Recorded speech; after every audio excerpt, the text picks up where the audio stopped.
Hello friends, आज हम करेंगे क्लास 10th का चैप्टर थर्ड। तो चैप्टर थर्ड हमारा क्या है? दो चर वाले रैखिक युग्म या समीकरण। तो दो चर मतलब दो चर क्या होता है हमारा? जैसे कोई हमारे बहुपद या कोई समीकरण है, उसमें दो चर मतलब एक x और एक y, या मतलब x y के अलावा और कुछ भी, मतलब दो चर हों। मतलब जैसे हमारा दो चर वाले रैखिक समीकरण हमारे क्या होते हैं?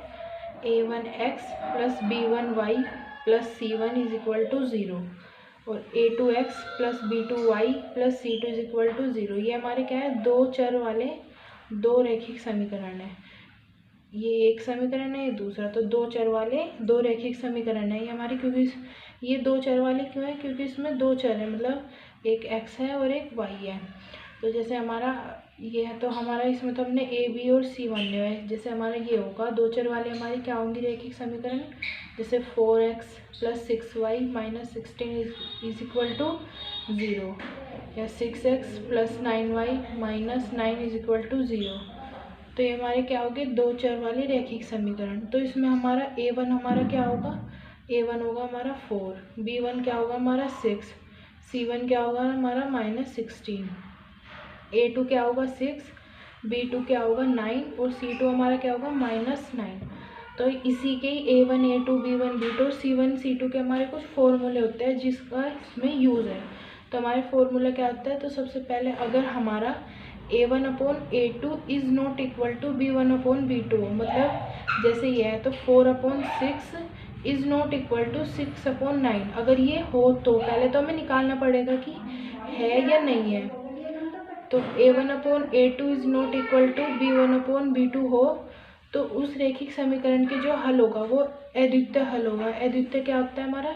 कि मतलब उस समीकरण का सिर्फ केवल एक ही हल हो, मतलब एक्स वाई की बस एक ही वैल्यू आए, एक से ज़्यादा ना आए।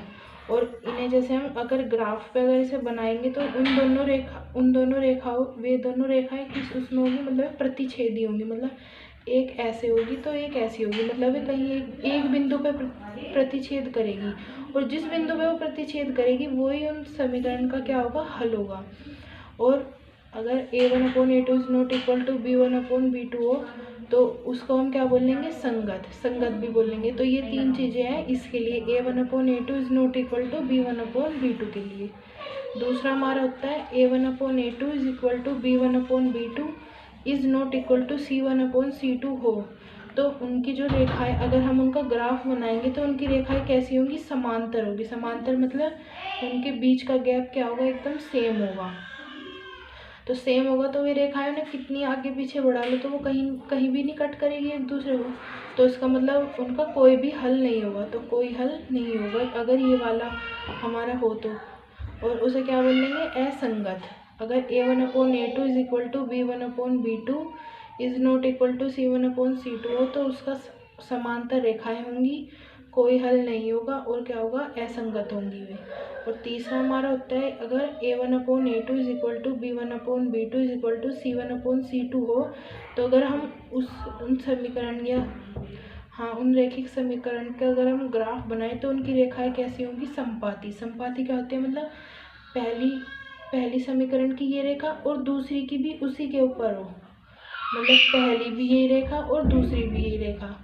तो वे तो हर बिंदु पे कट करेगी तो उसके तो कितने सारे हल हो जाएंगे, मतलब हर एक जो पॉइंट होगा उसका वो उन दोनों समीकरण के क्या होंगे? हल। तो इस समीकरण के क्या होंगे? अनेक हल होंगे और उसको क्या बोलेंगे? संगत।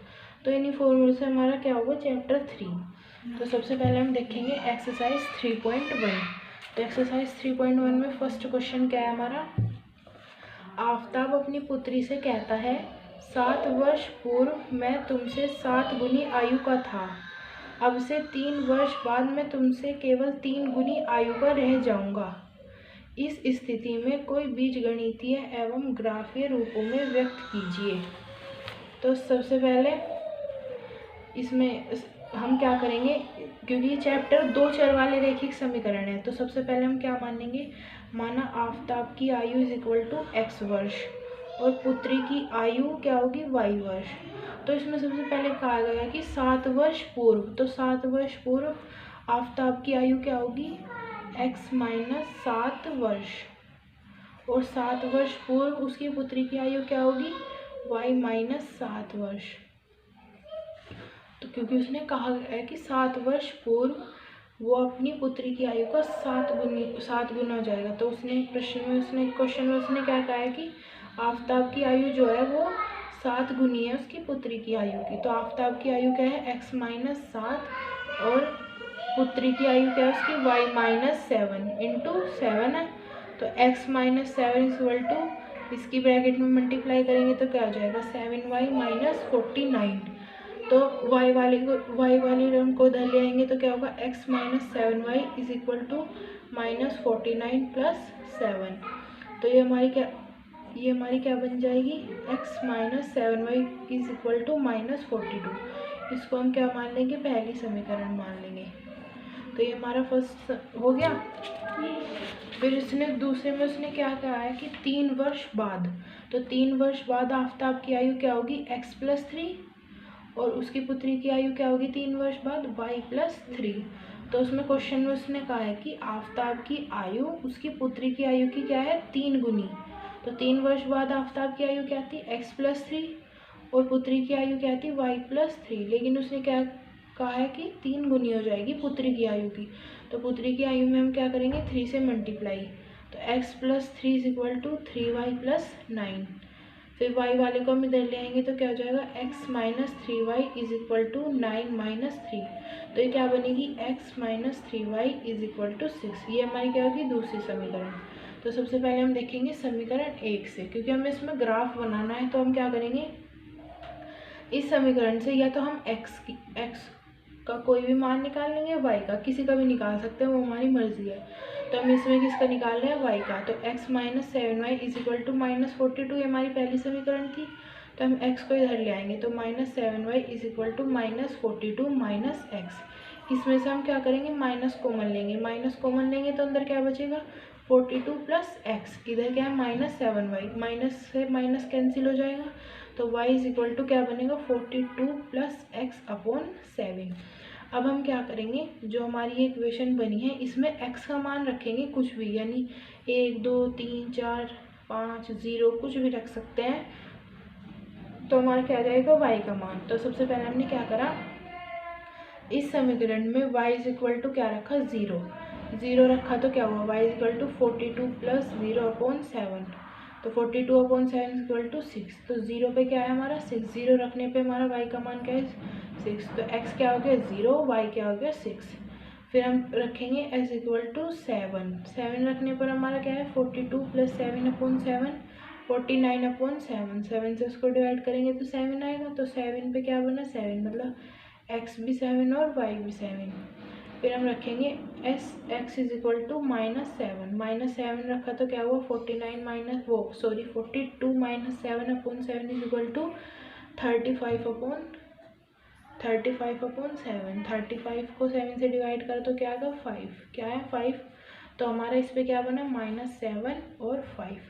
अब हम दूसरी इक्वेशन को देखेंगे। दूसरी इक्वेशन हमारी क्या है x minus 3y is equal to 6। इसमें भी हमने y का मान निकालेंगे तो y का मान हमारा क्या है 6 प्लस एक्स अपॉन 3। इसमें भी ऐसे ही x का मान कुछ भी रख देंगे 0 1 2 3 कुछ भी और y का आ जाएगा।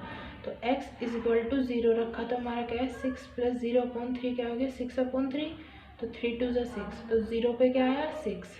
फिर हम रखेंगे x इज इक्वल टू 3 रखा तो क्या है 6 प्लस 3 अपॉन 3 9 प्लस 3 वो 9 अपॉन 3 से 9 को करा तो 3 आ गया। तो 3 पे हमारा क्या बना 3। फिर हम रखेंगे x इज इक्वल टू 6 रखा तो क्या हुआ 6 प्लस 6 अपॉन 3 तो 12 अपॉन 3 4 ज़ा 12। तो हमारे 6 पे क्या बना 4।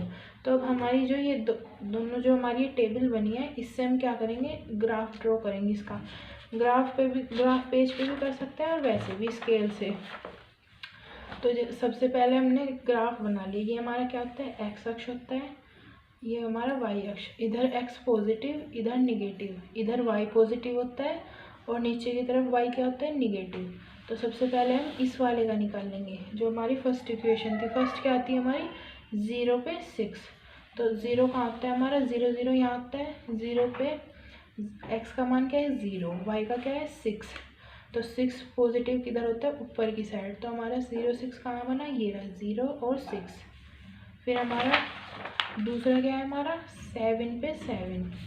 तो x पॉजिटिव किधर होता है, ये रहा 7, और y पॉजिटिव क्या होता है, ऊपर की साइड। तो हमारा 7 पे 7 कहाँ है, ये रहा, ये हमारा 7 पे 7 है।